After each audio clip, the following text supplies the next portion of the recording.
Welcome back to the Ranjit Kumar show. आज बात हो रही है हमारी मिसबा अमीन साहब से साथ जो एचआर प्रोफेशनल हैं और बहुत ज़बरदस्त किस्म का ऑलरेडी काम कर चुके हैं, और इनसे बात हो रही है एचआर के हवाले से। प्रीवियस क्वेश्चन में हमने इनसे बात की थी टैलेंट एक्विजिशन के हवाले से और एम्प्लॉयर एडवोकेसी के हवाले से। अभी हम इनसे बात करेंगे। इन्होंने बड़ा ज़बरदस्त प्रोजेक्ट ऑलरेडी रन किया है और बहुत सी अच्छी महारत रखते हैं एचआर इंफॉर्मेशन सिस्टम के हवाले से। तो जब बात करते हैं कि ये कैसे आपने स्टार्ट किया, क्या कभी आप इसी प्रोजेक्ट का हिस्सा रहे और क्या की चैलेंजेस थे और आपकी क्या लर्निंग हुई। मिसबा साहब, आपकी एचआरआईज के हवाले से जो नॉलेज है या फिर आपने जब एग्जीक्यूशन की होगी तो बहुत सारे चैलेंजेस आते हैं, जिसमें स्टेक होल्डर मैनेजमेंट बहुत बड़ा चैलेंज है, डेटा माइग्रेशन का बहुत बड़ा चैलेंज है, और उसके बाद टीचिंग इफेक्ट आता है, प्रॉब्लम्स आते हैं। आपने कैसे अडॉप्ट किया और कैसे एचआरआई सिस्टम के अंदर आपने अपने आप को बनवाया?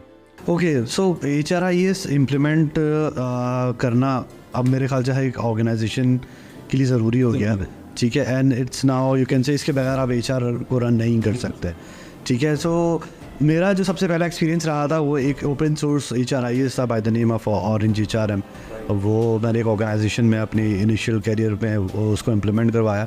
उसकी पूरी वर्किंग पहले मैंने ख़ुद करी, ख़ुद उस सॉफ्टवेयर को समझा, एंड देन वहाँ पे उसकी IT की टीम के साथ बैठ करके पूरी डेवलपमेंट करवाई, टेस्टिंग करी, और उसके बाद इम्प्लीमेंटेशन का फेज़ की तरफ हम लोग आए। सही, तो इसमें क्योंकि उस वक्त तो छोटा सा HR था, ज़्यादा बड़ा नहीं था, तो दैट्स वाई इतनी प्रॉब्लम्स हमारे सामने पेश नहीं आए। बट ये है कि क्योंकि वो सॉफ्टवेयर नया था, IT से थोड़ी हमें टेक्नोलॉजी के पॉइंट ऑफ व्यू से थोड़ी सी रेजिस्टेंस मिली थी, बट अल्हम्दुलिल्लाह that was taking care of. So वो अच्छा रहा था काफ़ी। एंड देन उसके बाद HRIS एक और जगह पे मैंने इम्प्लीमेंट करवाया, जहाँ पर ये है कि हमें पैन ऑर्गेनाइजेशन पैन पाकिस्तान वो चीज़ गई थी। एंड उसमें हुआ ये था कि हमें बहुत ज़्यादा चैलेंजेस एम्प्लॉइज़ की तरफ से फेस आ रहे थे, क्योंकि पहले जो लेट्स सपोज वो एक ईमेल पे उनकी लीव अप्रूव हो जाती थी या एक कोई पेपर से फिल आउट करके हो जाती थी। सो वो सारी चीज़ें उनको अब सिस्टम पे करनी पड़ी थी, और जिसके वर्क फ्लोज वगैरह चल रहे होते थे। कोई लोन की एप्लीकेशन डालनी है तो you have to go towards the system.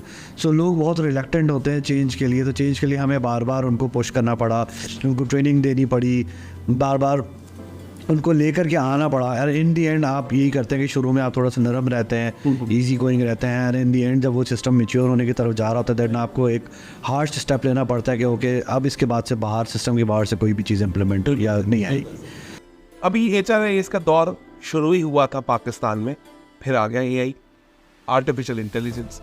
तो आपको लगता है कि अभी हम तैयार हैं एडॉप्ट करने के लिए, या फिर अभी हमें HRIS के अंदर या जो भी जितने सिस्टम पाकिस्तान में काम कर रहे हैं उनको पहले 100% एग्जीक्यूट करना शुरू कर दें, फिर AI को आने दें? या आप क्या लगता है कि AI आके HRIS सिस्टम को खा जाएगा? आप क्या समझते हैं? नहीं, मेरा नहीं ख्याल कि अभी पाकिस्तान की इंडस्ट्री या पाकिस्तान में कोई भी ऐसी चीज़ है जो कि HRIS कोई भी ऐसा है जो AI को यू कैन से रिप्लेस कर सकता है, यानी AI किसी उसको रिप्लेस कर सकता है, ठीक है। ऐसा नहीं है। हमें आपकी बात बिल्कुल सही है, हमें बिल्कुल उसी तरीके से जाना चाहिए कि हम पहले जो करंट एग्जिस्टिंग जो सारी चीज़ें हैं HRIS में हम उसको यूटिलाइज़ करें, उसको सही तरीके से यूज़ करें, हम उस लेवल पे आ जाए कि हम AI को हज़म कर सकें, ठीक है। तो फिर हम AI की तरफ जाएं, वरना AI जो है वो डिज़ास्टर हो जाएगा हमारे लिए।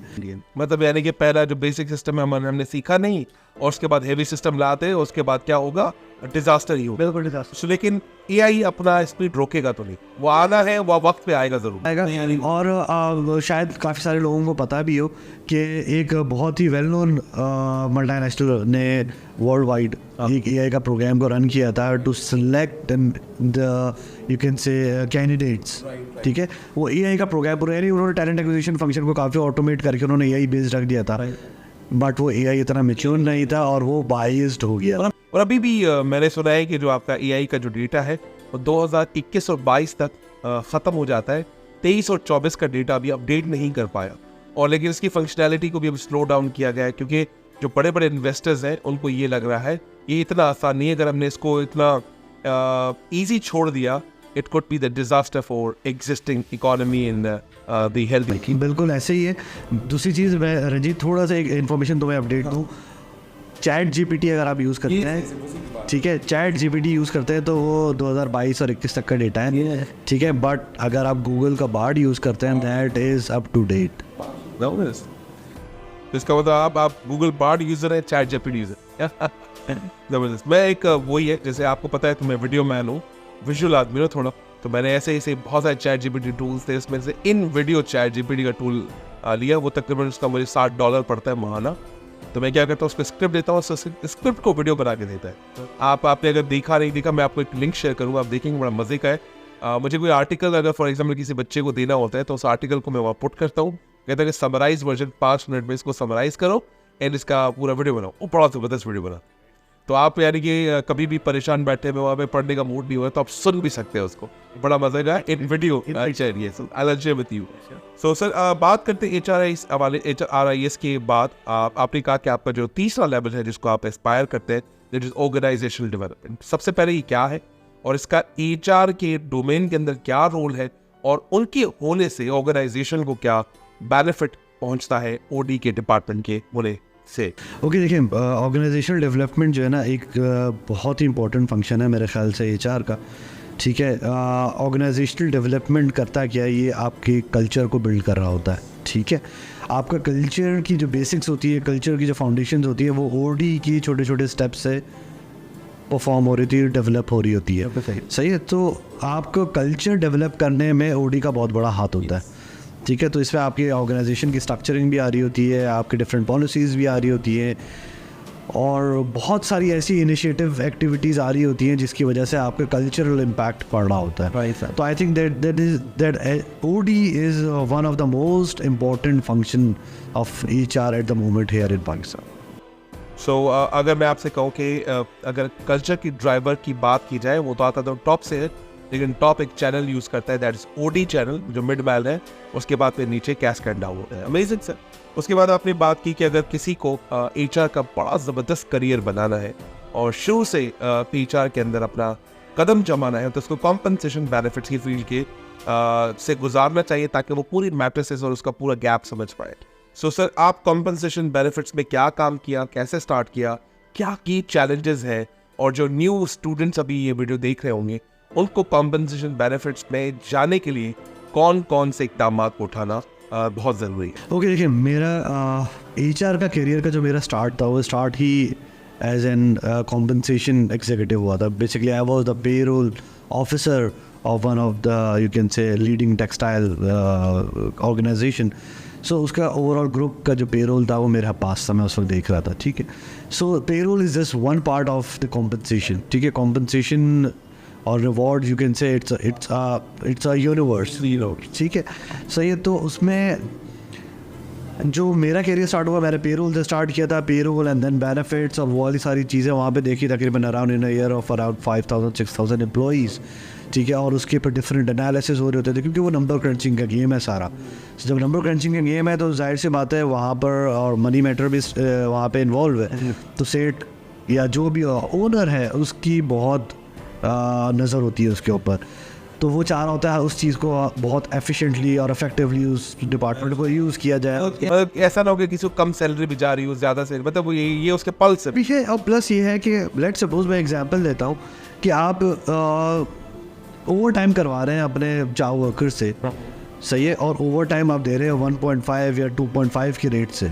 ठीक है, तो रादर देन गिविंग द 1.5 और 2.5 आप एक नई एडिशनल शिफ्ट ले लेंगे, तो वो आपके लिए एडवांटेज रहेगी या ये रहेगी। ये भी बहुत बेसिक छोटा सा मैटर है, छोटा सा एक एनालिसिस। मुझे ऐसा लगता है कि जो आप नई शिफ्ट लेंगे वो हेल्दी होगा, एनर्जेटिक होगा और थोड़ा सा चुस्त होगा, वो थका हुआ क्या करेगा। ये छोटा सा एग्जाम्पल दिया मैंने, ऐसे बहुत सारे एग्जाम्पल्स होती हैं, बहुत सारी चीज़ें होती हैं, बहुत सारे एनालिसिस हो रही होती है, मोस्टली कॉम्पनसेशन के पार्ट पे ही हो रही होती है क्योंकि आपकी एम्प्लॉय की मोटिवेशन भी वहाँ पे टैग हो रही होती है। क्योंकि जब आपके एम्प्लॉय बेनिफिट्स की, पर्क्स एंड बेनिफिट्स की बात आती है तो compensation and benefit is a की एरिया जहाँ पे, जिसकी वजह से आप टैलेंट को अट्रैक्ट भी उसी से कर रहे होते हैं और रिटेन भी उसी से कर रहे होते हैं। मैं किसी महापुरुष से बात कर रहा था कि अगर किसी बंदे को टैलेंट एक्विजिशन का एक्सपोजर हो, HRIS का भी एक्सपोजर हो, OD का भी एक्सपोजर हो, लेकिन कॉम्बन बैन का नहीं है, लेकिन उसको ERIR का एक्सपोजर हो, ये वाला एक बंदा है। दूसरा ऐसा बंदा है जिसको कॉम्बन बैन है और टैलेंट एक्विजिशन है, OD का थोड़ा सा फ्लेवर है। दोनों को मार्केट में भेजें, 10-10 साल का एक्सपोजर हो, तो who can be the head of HR? उससे कहा जिससे कॉम्बन बैन नहीं किया, सारे पार्ट्स के, कभी HR बन ही नहीं सकता। आप क्या कहते हैं इसके बारे में? क्या वो सही थॉट है, सही थिंकिंग है? वेल मेरे लिहाज से किसी हद तक सही है, क्योंकि वो चीज़ अगर नहीं है ना तो मेरा नहीं ख्याल कि कोई हेड ऑफ एचआर इतना स्ट्रॉन्ग हो पाएगा, ठीक है। But case to case scenario vary कर रहा होता है, आपकी पर्सनालिटी के ऊपर भी डिपेंड कर रहा होता है कि हाउ यू हैंडल पीपल। दो तरीके होते हैं लीड करने के, ठीक है। पहला तरीका होता है कि आप अपनी वीकनेसेस, आपको पता है कि मेरी वीकनेसेस क्या है, मैं उन वीकनेसेस के स्ट्रेंथ्स के बंदे अपने पास रख लूँ। मेरा कॉम्पन पेन वीक है तो मैं कॉम्पन पेन का जो एक्सपर्ट होगा वो मैं अपने पास रख लूँगा, ठीक है। और अगर मेरा टीए है तो ठीक है, मैं फिर टीए का बंदा रख लूँगा। So you surround your self with the people जो आपकी वीकनेस होती है और उनकी स्ट्रेंथ्स होती है, ठीक है। तो एक तो ये होगी लीड करने का।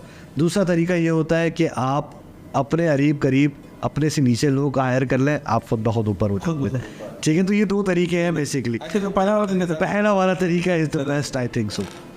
तो होना भी ही चाहिए। तो मिसबा साहब, बड़ी ज़बरदस्त डिस्कशन आपसे हुई, हमने आपसे बात की कि आप क्या हो और आपने कितना इंडस्ट्री वक्त गुजारा। वहाँ आपने कहा कि मैं भी प्लान करके नहीं आया, ठीक थोड़े एक्सीडेंट के बाद एचआर के फील्ड में आया। वो फिर हमने बात की आपसे एम्प्लॉई का और एम्प्लॉयर का एडवोकेट कैसे बना जाए, आपने बड़ा खूबसूरत से जवाब दिया। तो हमने 4 लेवल्स पर आपसे बात की, टीए क्या होता है, कॉम्पन प्लान क्या होता है, इसके बारे से बात की और ओटी के बारे से बात की। ये सारी चीज़ें जो एचआर प्रोफेशनल को समझनी चाहिए। सो मिसबा से बात हो रही थी ओवरऑल एचआर के हवाले से, और अगर आपको भी लगता है कि अभी भी हम मिसबा से कोई सवाल पूछ सकते हैं तो आप कमेंट बॉक्स में लिख सकते हैं। हम मिसबा से बस रिक्वेस्ट करेंगे कि any last message from your side for future HR people, और जो करंट एचआर प्रोफेशनल्स हैं अपनी ज़िंदगी में और अच्छा एचआर बनना चाहते हैं, तो क्या एक लास्ट मैसेज होगा? Then we will wind up the show. Okay, देखिए लास्ट मैसेज यूथ के लिए जो आना चाह रही है वो ये कि हमेशा अपनी जो डिलीवरी है ना, वो स्टैंडर्ड्स जो हैं वो इतने हाई सेट करें आप कि कोई भी एम्प्लॉयर या कोई भी यू कैन से आपका मैनेजर वो ये कहे कि यार ये दिस इज़ अनअचीवेबल, ठीक है, एंड जान लगा दें आप उसको टू अचीव इट, ठीक है। जब तक आप इन इम्पॉसिबल चीज़ों को आप सेट नहीं करोगे, आप कभी भी ग्रो नहीं कर पाओगे, ठीक है। जो डेडलाइन आप मीट कर सकते हो वो तो आपको पता है आप कर सकते हो, बट आप एक्स्ट्रा एफर्ट नहीं मारोगे, आप लर्न नहीं करोगे, आप ग्रो नहीं कर पाओगे, ठीक है।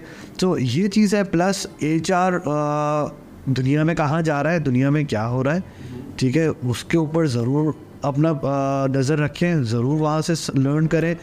आजकल बहुत इंटरनेशनल सर्टिफिकेशंस आई हुई हैं, टू गो टुवर्ड्स इट, ये बहुत अच्छा एडिशन होगा, ठीक है। और always try to help people, ठीक है। ऑर्गेनाइजेशन के लिए आप होते हो, एडवोकेट बिल्कुल होते हो, लेकिन ऐसा ना हो कि कहीं पे आप ऑर्गेनाइजेशन के लिए किसी के साथ जाती कर।